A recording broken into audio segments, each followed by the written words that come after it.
মিডিয়ার ভাইরা প্লিজ, এটা খুবই ক্রুশিয়াল, খুবই ইম্পর্টেন্ট, এটা প্রচার করতে হবে। কারণ এটা হাজার হাজার মানুষ ইনশাআল্লাহ আল্লাহ চায় তো এটার বদলতে হয়তো বা আল্লাহ তাআলা তার জীবনটা রক্ষা করবে। হার্ট অ্যাটাক যদি কারো হয় কিভাবে বুঝবেন? দেখেন, বুকের মাঝখানে চাপ আসবে, মাঝখানটাতে। অনেকে মনে করেন বুকের বাম পাশে মনে হয় চাপ, না, বুকের মাঝখানে ব্যথা বা চাপ, এমন চাপ যদি 20 কেজি ওজনের একটা পাথর আপনার বুকে চাপা দিই তাহলে কেমন ওজন লাগবে? ভারী লাগবে না? মনে হয় একটা ভারী কিছু চাপ দিচ্ছে, এরকম চাপ অনুভব হবে। সাথে এই চাপটা আপনার এই শোল্ডারে বাম হাতের দিকে ছড়িয়ে পড়বে, হাতটা মানে কক কক কক কক করতেছে।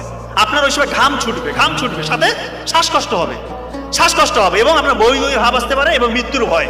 এই কয়েকটা ফিচার যদি আপনার থাকে, আপনি কাল বিলম্ব করবেন না। যদি হাসপাতাল পাশে থাকে অবশ্যই হাসপাতালে নেবেন, কিন্তু অনেকের এরকম হয় যে হাসপাতাল একটু দূরে আছে। এই জন্য ওই WHO এবং আমেরিকান হার্ট ফাউন্ডেশন তারা বলছে প্রি হসপিটাল ম্যানেজমেন্ট বাসায় করতে পারবেন। খুব ইম্পর্টেন্ট, অ্যাসপিরিন, একটা ট্যাবলেট অ্যাসপিরিন 300 mg চিবিয়ে খেতে হবে। অ্যাসপিরিন চিবিয়ে খেতে হবে, ইনশাআল্লাহ তার 50% মৃত্যুর ঝুঁকি কমে আসলো।